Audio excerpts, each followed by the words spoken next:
Divorce debt. Not all equalization issues are equal in bankruptcy. Divorce debt and bankruptcy. Introduction. The topic of divorce debt and bankruptcy is always a tricky topic. There are 6 indisputable facts when it comes to this topic. 1. The primary reason for marital failure and also separation is financial issues. Divorce.com. 2. Research shows that 1 out of every 7 people who made an insolvency filing in Canada detailed separation, marital breakdown and or divorce debt as a contributing variable to their economic troubles. 3. 1/3 of all people facing bankruptcy issues are likewise experiencing a family breakdown and divorce. 4. Bankruptcy won't end all separation responsibilities. E.g., it does not end spousal support or child support. 5.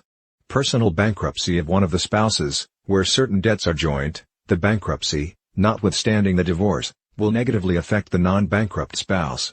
With really only one exception, bankruptcy law in Canada has been purposely designed not to interfere with the administration of provincial family law proceedings. The only exception to this in Ontario is that an equalization payment is an unsecured debt from one spouse to the other. If the spouse who has to make the equalization payment goes bankrupt during or after the divorce proceedings, then that debt is a debt caught by the bankruptcy. The spouse entitled to receive the equalization payment will have a provable claim in the bankruptcy for at least that amount. This does not apply to support payments. The purpose of this Brandon's blog is to review a recent Ontario court decision that determines the answer to the question, can a licensed insolvency trustee, formerly called a bankruptcy trustee, begin an equalization claim against the non-bankrupt spouse under the Ontario Family Law Act, RSO 1990, c. F.3, FLA. The facts of the case were not in dispute. There are, 1. The husband and wife purchased a house in Toronto where they resided. 2. The matrimonial home was bought solely in the wife's name. 3. The spouses separated in February 2015. 4. He left the marital residence in October 2015 and has never returned. 5. There is no disagreement that the issues facing the husband and wife are irreconcilable, that the separation will be permanent and that the parties wish a divorce. 6. Neither the husband nor the wife had commenced an application for an equalization of the net family property prior to the husband filing an assignment in bankruptcy. It was not a divorce debt claim that he made. The husband remains an undischarged bankrupt. His sworn statement of affairs shows liabilities totaling $282,700. 7. The wife deposed that she paid the deposit and all other amounts to buy the marital residence. She also stated that in addition, she paid the mortgage, taxes, and all other expenses associated with the home. 8. The separation and divorce proceedings began due to his gambling addiction and his financial infidelity and other forms of infidelity. 9. Her affidavit sets out that there was never any intention that the husband would have any interest in the matrimonial house. If the trustee is successful in asserting an equalization claim, then she and her kids aged 12 and 15 would be forced to leave the home, as it would have to be put up for sale in order to raise the necessary funds to pay the equalization claim. Equalization in Ontario and bankruptcy trustees have various rights under the Bankruptcy and Insolvency Act, Canada, BIA. One of those rights is to have the benefit of laws dealing with property in the BIA. There is no dispute that the marital home falls under the definition of property. There is also no dispute that if the husband had begun an equalization claim of divorce debt before his bankruptcy, the trustee would have the right to continue that claim. Under the FLA, where spouses are separated without any possibility of reconciliation, the FLA qualifies the partner with the lesser of the spouse's 2 net family property to 1/2 of the difference between them.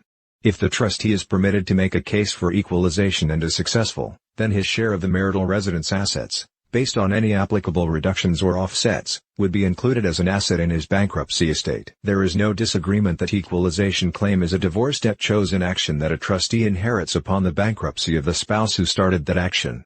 The question is, can a trustee, standing in the shoes of the bankrupt spouse who has not yet started that action, start it?